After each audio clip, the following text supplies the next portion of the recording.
saya Putri Nasari, saya mahasiswi Universitas Muhammadiyah Sidoarjo dengan prodi Ilmu Komunikasi.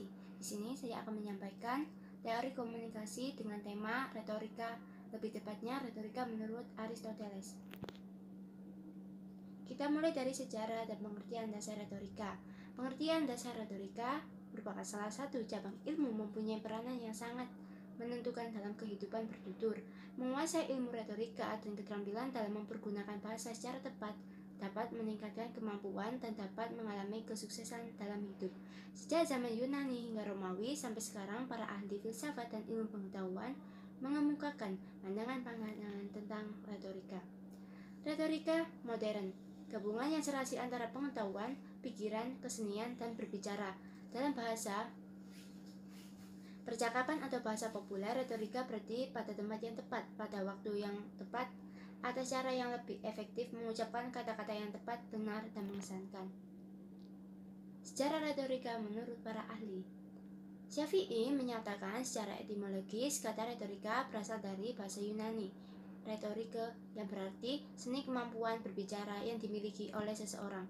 Dari definisi ini dapat dipahami bahwa retorika merupakan aktivitas manusia dengan bahasanya yang terwujud dalam sebuah kegiatan berkomunikasi.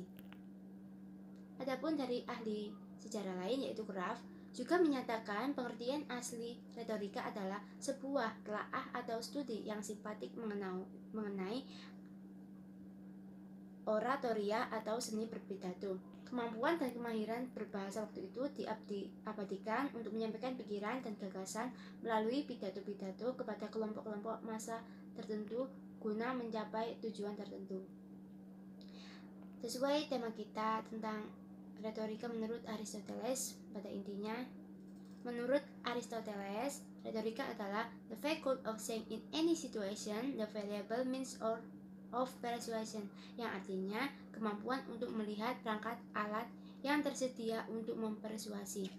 Teori retorika memusatkan perhatian retorika yang Aristoteles tekankan memiliki tujuan persuasif, yaitu seseorang pembicara yang tertarik untuk mempersuasi audiens harus mempertimbangkan 3 bukti retorika, yaitu logika, emosi, dan etika atau kredibilitas, atau dengan bahasa lain logos, pathos, dan ethos. Kemudian asumsi retorika. Retorika mencakup cara berpikir yang luas dalam bidang komunikasi dan hampir tidak mungkin untuk menangkap semua kepercayaan yang berhubungan dengan teori ini. Namun, teori Aristotelian dibimbing oleh 2 asumsi berikut. Yang pertama, pembicara publik yang efektif harus mempertimbangkan audiensnya. Yang kedua, publik menyajikan sejumlah bukti dalam presentasinya. Tabula asumsi yang pertama, menggarisbawahi interpretasi komunikasi yang dijelaskan Aristoteles menyarankan bahwa relasi pembicara audiens harus dikenali dan menjadi hal yang utama dalam proses pembicaraan. Asumsi kedua yang mendasari teori Aristoteles adalah hal-hal yang dilakukan pembicara untuk melakukan persiapan pidato dan membentuk pidatonya. Dari bahasa lain yang kita lihat sebelumnya, ethos memiliki makna karakter dari seseorang pembicara. Logos mempunyai makna bukti logis yang disampaikan oleh pembicara. Pathos merupakan hubungan emosional antara presenter dengan audiens atau pendengar. Kemudian ada pula kanon-kanon. Retorika Aristoteles yakin bahwa sebuah pidato persuasif yang efektif pembicara harus mengikuti sejumlah batasan atau prinsip tertentu yang disebut kanon-kanon. Berikut beberapa contoh kanon-kanon dengan definisinya. Pertama, penciptaan dengan definisi integrasi alasan dan dokumen dalam pidato. Kemudian pengaturan atau organisasi pidato. Gaya, penggunaan bahasa dalam pidato. Penyampaian, presentasi pidato, organisasi pidato. Ingatan, penyimpanan informasi dalam pikiran atau pembicara. Kita bisa dilihat dalam deskripsi di sampingnya pula. Kemudian berlanjut kepada tipe-tipe retorika. 3 tipe retorika atau yang disebut 3 tipe oratori ada beberapa makna pula, yaitu forensik, epideiktik, dan deliberatif. Kita juga dapat melihat di pengertiannya di bawahnya. Retorik forensik mengacu pada penetapan fakta, dengan intinya adalah keadilan. Retorika harus menemukan sejumlah aksi sesuatu yang harus dilakukan atau dilarang. Kemudian retorika epidektik, mengacu pada pemberian pujian atau menyalahkan. Dan di sini bisa disimpulkan seperti komentar atau penilaian. Kemudian yang ketiga, retorika deliberatif, memperhatikan mengenai pembicara. Yang tiga tipe ini mengacu pada tiga waktu yang berbeda pula. Forensik lebih cenderung ke masa lalu, epidektik cenderung ke masa kini, kemudian deliberatif ke masa depan atau masa yang akan datang. Unsur-unsur retorika terdapat pembicaraan, lawan bicara, kemudian pesan. Kita akan simak dan jelaskan dari tiga terkait berikut. Pembicaraan adalah orang yang menyampaikan pesan itu sendiri. Dalam menyampaikan pesan ini, maka dalam segala gerak pembicaraan baik mengenai mata, bibir, dahi, atau yang biasanya kita sebut dengan gestur atau mimik wajah, memikirkan pembicaraan selalu menjadi penilaian pendengar. Maka dari itu, kita tentunya harus memberikan kesan yang baik dan benar agar tidak terjadi kesalahpahaman atau miskomunikasi saat kita berinteraksi. Kemudian lawan bicara. Lawan bicara adalah pihak yang menerima pesan, baik resmi maupun tidak resmi, baik laki-laki atau perempuan, tua atau muda, banyak atau sedikit, dan lain-lain. Pesan. Pesan adalah materi yang akan dititipkan pembicara kepada pendengar. Untuk lebih memahami keterkaitan unsur-unsur retorika dalam prosesnya, pesan merupakan, lebih tepatnya kita memahami bahwa pengertian pesan yaitu suatu lambang, simbol yang mempunyai makna, yang di dalamnya terdapat informasi atau pengetahuan yang disampaikan komunikator ke komunikan. Adapun dalam berkomunikasi terdapat unsur persuasi yang bertujuan untuk mengubah tingkah laku. Berikut unsur-unsurnya. Titik tolak retorika adalah berbicara. Berbicara berarti mengungkapkan kata atau kalimat kepada seseorang atau sekelompok orang untuk mencapai suatu tujuan tertentu. Rasional atau logis. Carl Weiss dalam bukunya Syafi'i mengatakan bahwa unsur pokok retorika adalah rasional yang baik. Ini berarti bahwa penyampaian pesan dalam peristiwa komunikasi harus didukung oleh rasional. Tanpa adanya unsur rasional ini, pesan yang dikemukakan tidak memiliki kekuatan. Artisi proof. Menurut Aristoteles, di sini terdapat 3 macam, yaitu ethical proof, pembuktian alasan argumentasi yang bersifat etis, yang menjanjikan sifat atau karakter yang baik dari pembicara untuk membangun kredibilitasnya sebagai penutur. Yang kedua, psychological proof, pembuktian alasan argumentasi yang bersifat psikologis, yang membawa auditor atau pendengar, pembaca ke dalam suasana yang menunjang untuk menerima alasan yang dikemukakan penutur.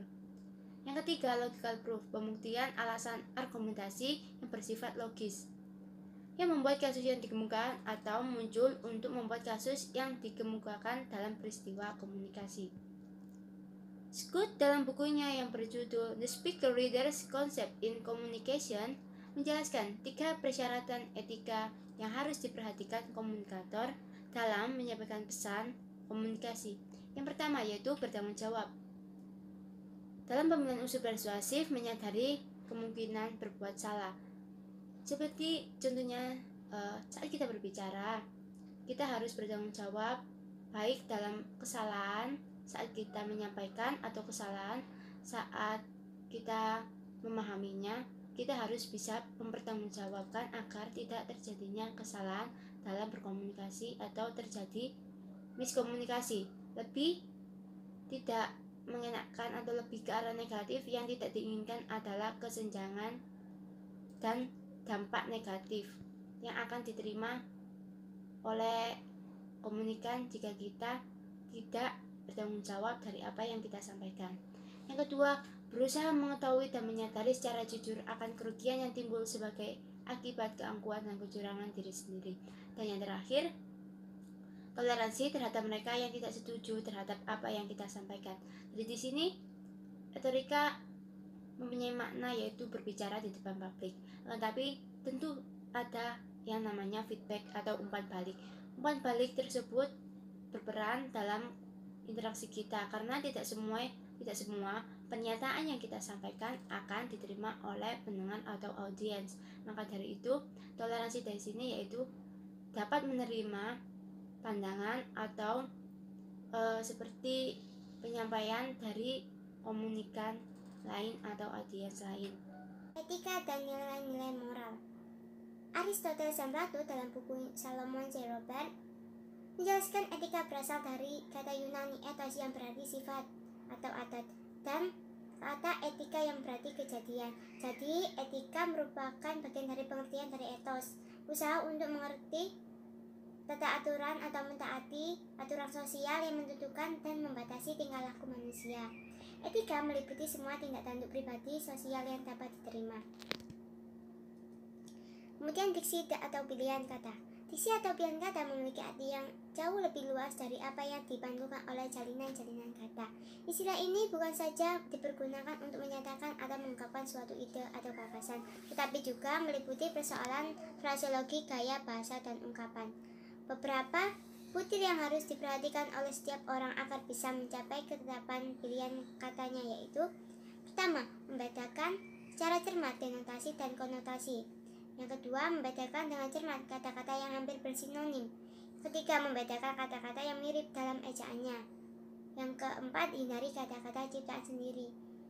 Lebih tepatnya, kenapa? Agar kita tidak atau menghindari kesenjangan dalam berkomunikasi. Misalnya kita menggunakan kata-kata ciptaan sendiri, tentu tidak semua orang atau tidak semua pendengar tahu dari makna atau kalimat yang kita ucapkan. Kemudian strategi retorika. Pengertian strategi. Pendekatan secara keseluruhan yang berkaitan dengan pelaksanaan gagasan, perencanaan, dan eksekusi sebuah aktivitas dalam kurun waktu. Setiap kegiatan apapun tidak mencapai kesuksesan apapun yang maksimal tanpa didorong strategi yang matang. Itulah sebabnya mengapa strategi itu perlu disebarluaskan penjelasannya agar semua orang itu bisa mengenal apa itu strategi dan manfaatnya. Kajian periklanan. Ada beberapa cara untuk meninjau kegiatan periklanan. Tinjauan pertama adalah bahwa periklanan merupakan suatu cara yang relatif mahal untuk menyampaikan informasi. Tinjauan kedua adalah bahwa periklanan merupakan sebuah alat persuasi atau alat untuk membujuk. Fungsi periklanan. Menurut Asma Jazari menjelaskan ada beberapa fungsi periklanan. Yang pertama, memberikan informasi. Kedua, membujuk atau mempengaruhi. Yang ketiga, menciptakan kesan. 4, memuaskan keinginan. Dan yang terakhir, sebagai alat komunikasi. Kita bahas lebih lanjut mengenai periklanan, fungsi dari periklanan tersebut. Yang pertama, kita mulai awal tadi, memberikan informasi. Dapat kita lihat, dimaksud dalam ini merupakan sebuah tindak guna memberi pesan yang mengandung makna, baik secara verbal maupun non-verbal, dari hal apa sesungguhnya akan disampaikan agar paham dan objek yang disampaikan tersebut. Yang kedua, membujuk atau mempengaruhi. Periklanan tidak hanya bersifat memberitahu saja, tapi juga bersifat membujuk, terutama kepada pembeli potensial, dengan menyatakan bahwa suatu produk yang diiklankan lebih baik dari produk lain. Dalam hal ini, iklan sifatnya membujuk, dipasang pada media, baik dari media elektronik maupun media cetak. Kemudian menciptakan kesan. Dengan sebuah iklan, orang akan mempunyai suatu kesan tertentu tentang apa yang diiklankan. Dalam hal ini, pemasang iklan selalu berusaha untuk menciptakan iklan yang sebaik-sebaiknya. Dari segi lain, periklanan dapat menciptakan kesan kepada masyarakat untuk melakukan pembelian secara rasional dan ekonomis. Yang terakhir, periklanan sebagai alat komunikasi. Periklanan adalah suatu alat untuk membuka komunikasi dua arah antara penjual dan pembeli, sehingga keinginan mereka dapat terpenuhi. Dalam hal ini, komunikasi dapat menunjukkan cara-cara untuk mengadakan pertukaran yang memuaskan. Keterampilan dan kesanggupan untuk menguasai seni berbicara ini dapat dicapai dengan mencontoh para tokoh-tokoh yang terkenal, dengan mempelajari dan mempergunakan hukum-hukum retorika tentunya, dan dengan melakukan latihan yang teratur. Hal tersebut dapat dilakukan dengan memperhatikan tahapan berikut. Yang pertama, inventio atau penemuan. Pada tahap ini, Pembicara menggali topik dan meneliti khalayak untuk mengetahui metode persuasi yang paling tepat. Bagi Aristoteles, retorika tidak lain merupakan kemampuan untuk menentukan dalam kejadian tertentu, situasi tertentu, metode persuasi yang ada. Dalam tahap ini juga, pembicara merumuskan tujuan dan mengumpulkan bahan atau argumen yang sesuai dengan kebutuhan khalayak. Maka dari itu, interaksi harus mempunyai makna atau tema yang sebelumnya yang akan disampaikan dan didengar oleh audiens agar mengerti dan paham apa yang akan disampaikan nanti. Kemudian dispositio atau penyusunan. Pada tahap ini, pembicara menyusun pidato atau mengorganisasikan pesan. Aristoteles menyebutnya taksis, yang berarti pembagian. Pesan harus dibagi ke dalam beberapa bagian yang berkaitan secara logis. Kemudian elogio atau gaya. Pada bagian ini atau tahap ini, pembicara memiliki kata-kata dan menggunakan bahasa yang tepat untuk mengemas pesannya. Aristoteles memberikan nasihat, gunakan bahasa yang tepat, benar, dan dapat diterima. Pilih kata-kata yang jelas dan langsung. Sampaikan kalimat yang indah, mulia, dan hidup, dan sesuaikan bahasa dengan pesan khalayak dan pembicara. Yang terakhir, pronunciatio atau penyampaian. Pada tahap ini, pembicara menyampaikan pesannya secara lisan. Di sini, acting sangat berperan. Acting dalam sini merupakan lebih tepatnya mimik muka yang akan ditunjukkan, gestur yang akan dilihat. Tentunya kita harus memiliki seperti contohnya memiliki mimik muka yang menyemangati atau memberi kesan semangat. Tentunya kita akan menghindari kerutan alis agar memberi kesan atau acting yang lebih menarik dan lebih mudah dimengerti, dipahami oleh khalayak atau audiens. Dengan itu, maka suasana dalam berinteraksi hidup pula dan tidak membuat audiens cenderung lebih merasa bosan.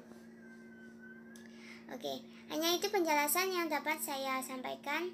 Terima kasih atas perhatiannya dan mohon maaf apabila terdapat ejaan yang salah atau tulisan yang salah dan kata yang kurang berkenan. Mohon maaf yang sebesar-besarnya. Demikian dari apa yang saya sampaikan. Saya ucapkan terima kasih. Assalamualaikum warahmatullahi wabarakatuh.